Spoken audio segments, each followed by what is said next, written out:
భగవద్గీత 3వ అధ్యాయము శ్లోకం నెంబర్ 3. శ్రీ భగవాను వాచ. నిన్న అర్జునుడు శ్రీకృష్ణునితో మాట్లాడాడు. ఈరోజు శ్రీకృష్ణుడు అర్జునుడితో ఈ విధంగా మాట్లాడుతున్నాడు.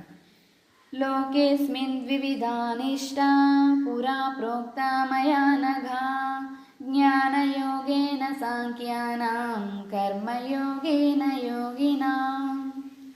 దీని అర్థం ఏంటంటే, శ్రీకృష్ణ భగవానుడు ఈ విధంగా పలికెను.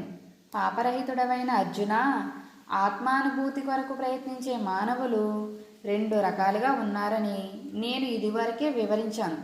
ఒకరు దానిని జ్ఞానంతో కూడిన తాత్విక కల్పన ద్వారాను, మరొకరు భక్తి యోగము ద్వారాను అర్థం చేసుకోగలుగుతారు.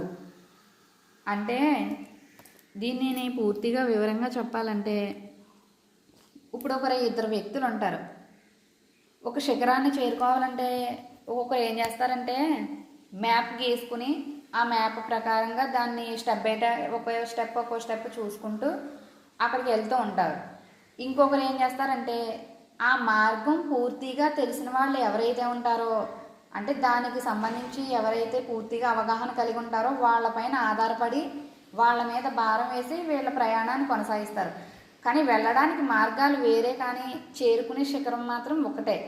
అలాగే మనం భక్తి చేయడానికి, భగవంతుని తెలుసుకోవడానికి మార్గాలు ఎన్నో ఉన్నా సరే, కానీ మనం అందరం చేరుకునేది ఒక శిఖరానికే. కానీ మార్గాలు చాలా వేరువేరుగా ఉన్నాయి. అనేక మార్గాలు ఉన్నాయి. భక్తి మార్గం ఉంది, తాత్విక కల్పన మార్గం కూడా ఉంది, జ్ఞాన మార్గం అంటే 2 మార్గాలు. ఈ 2 మార్గాల ద్వారా కూడా నన్ను తెలుసుకునే అవకాశం ఉంది అని శ్రీకృష్ణ భగవానుడు అర్జునుడితో ఈ విధంగా మాట్లాడుతున్నాడు అన్నమాట. దీనికి యొక్క అర్థం ఇది.